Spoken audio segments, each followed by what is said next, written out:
Okay, so take a look at what you got Demonstration going on of a backdraft. So, what do you see Coming out up. of this delta side over here? Smoke. Pressure. Okay, smoke pressure. What color is the smoke? Gray, brown. A little bit gray, but kind of whitish still too, right? A lot of moisture that's liberating. Now, as we get some of the moisture out, now it starts to gray up some. But what happens to the gray smoke here out there? So, smoke acts just like Kool-Aid, if you will. Easy analogy. So if you put red Kool-Aid together with water, it dilutes. And it gets lighter and lighter and lighter, right? Same happens with smoke. Gray smoke here that mixes with air becomes lighter and lighter and lighter. Not to mention you still have the moisture content that's then leaving as well. Right? Pay attention to this. We got delta side doors open, alpha side doors open. Two openings on two different sides that are on the same level and they are the same size each. So they share the load.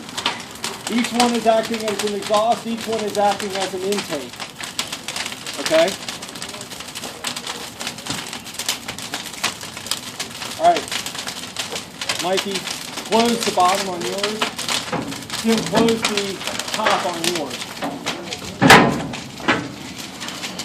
Now you guys probably aren't going to be able to stand quite so close for too long, but we'll see how this goes. Okay, now we forced it, so don't look at this as one compartment with Dutch doors. Start to look at this also as front door and top window.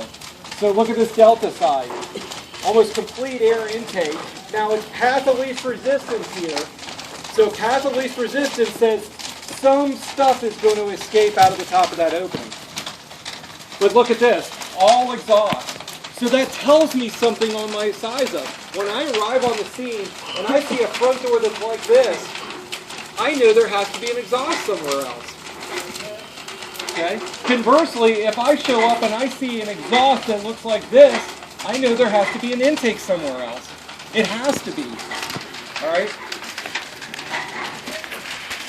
Mikey, open the bottom up of here.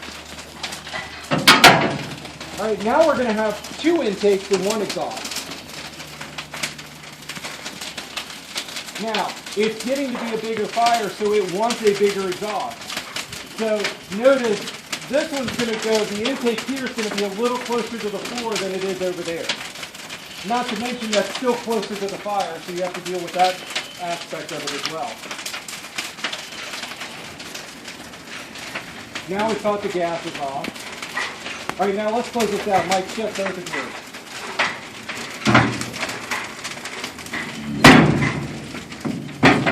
Look at that. Do you see the radical change quickly with it?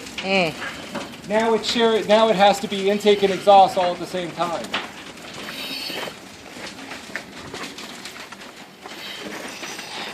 And it slows it down. Listen, do you hear the pressure anymore? Okay, so we've now taken that fire and we've slowed it down. All right, let's flip this around. Mike, open the top on yours, and it's, when I tell you to, Kim, close the bottom. Okay, so let's go back to this front door, top window concept again, okay? So you arrive on the scene, you see the front door open, you see a second story window open. You come along and you say, let me shut the front door.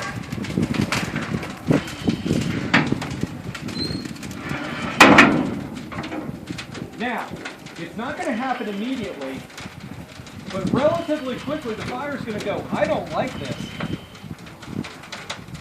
And it's going to want air.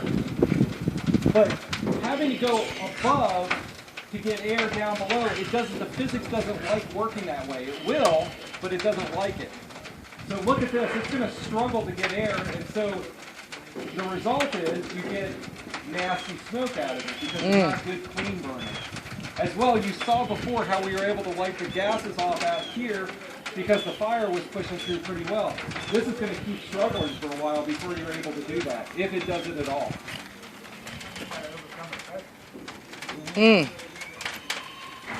And it doesn't have the energy anymore to overcome the pressure. Yeah. And look at this. Look at the top edge there of the windowsill, if you will. So it's See it sucking all going that in. smoke right back Yep. in. All right, now let's see what happens if this is what you show up to and the fire department comes through and opens the front door again,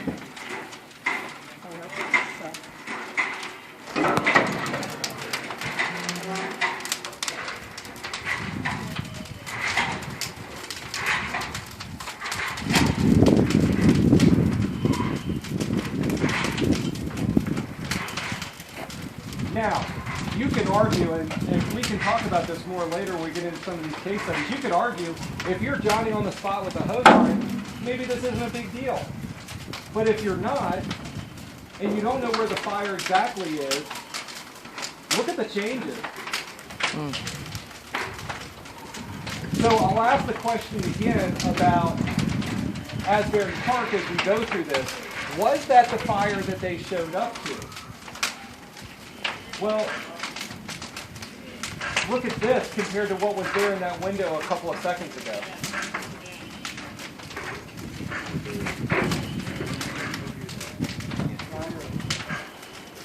And let's go even more dramatic.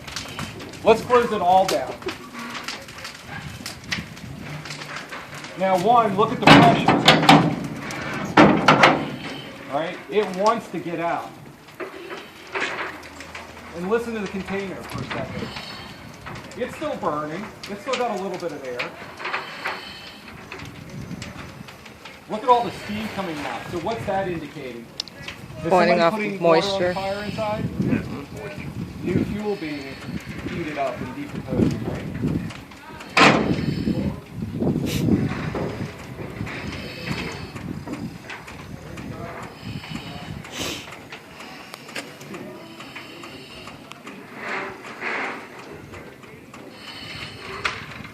Okay, let's open it, Mike, open the front door. Both of them.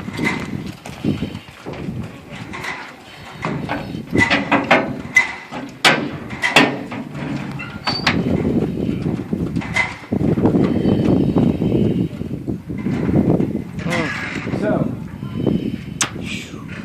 big bad rip-roaring fire in there? Yeah. Will be, but Wow. is it right Well. now? Not really. This is a pretty easy fire. Okay.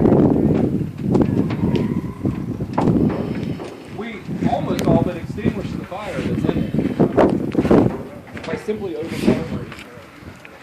And really, keeping it in check too with a bit of a steam flow because the moisture is so. All right. Now, this is just with this set of door pages. Can you open both pages? Let's really ventilate this structure.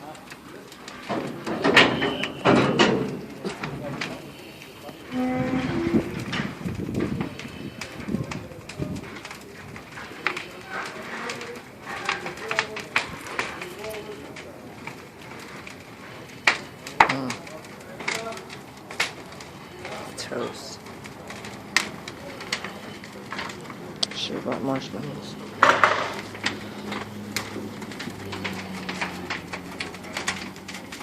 So now the smoke here, it's a little bit cooler out today, right? So it's going to take a little bit longer to ignite it like that stuff over there.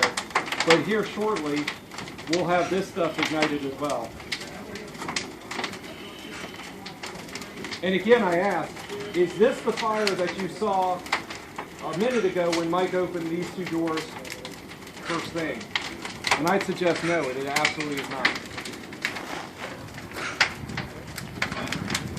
All right, Kim, can you close both of yours again, please?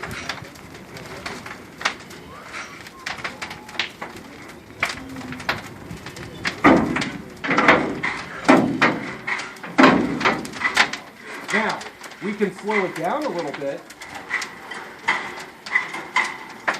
Now, what happens if we slow it down even more? Mike, close yours, just leave the bottom open.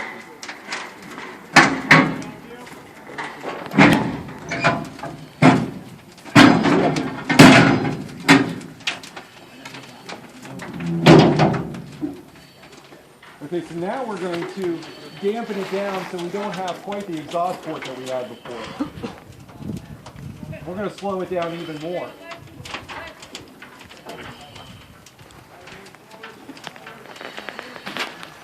Hey, Kim, can you open the bottom side on yours, please?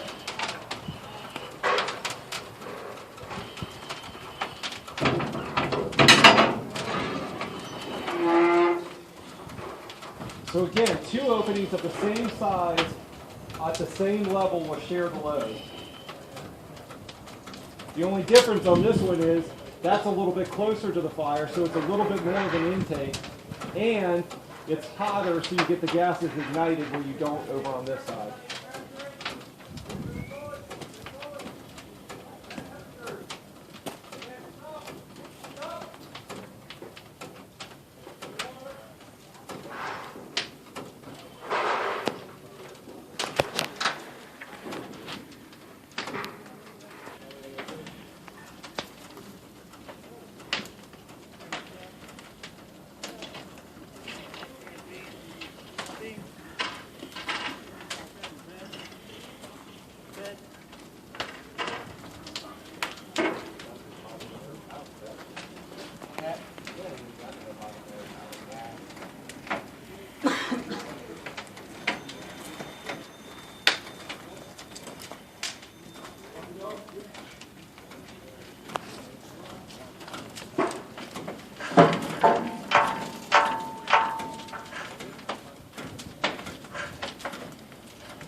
Okay, so here we are, a few seconds into it.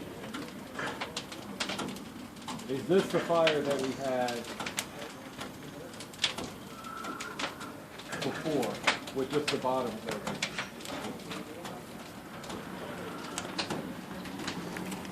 And it'll just get bigger from here as long as we let it continue.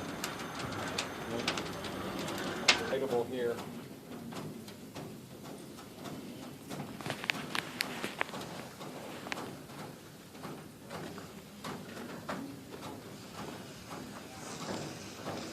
A little bit. All right, so Mike's got a little bit of the stuff at the very top here ignited outside the door. And again, hopefully, you're looking at this going, wow. Okay, so the fire's inside, but Mike's able to actually ignite the flames on the outside of it, of the container. Maybe this is too steamy on this side. Okay, so when you start talking about pressurization, and again, we're going to get into this more tomorrow, now you start looking at the hot stuff wants to get out. And we're going to explain exactly why at some point this starts to pull the negative back in, and you can start to see some of the smoke.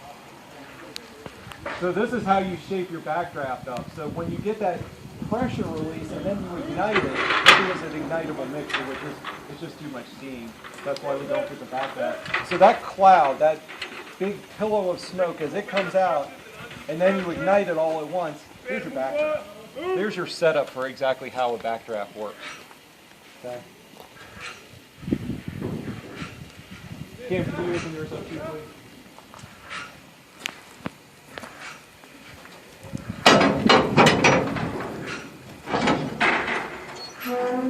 Okay, so take a look at the fire that's in here right now. Pretty small fire. We had it closed up. It died down. Now let's give it a few seconds to see.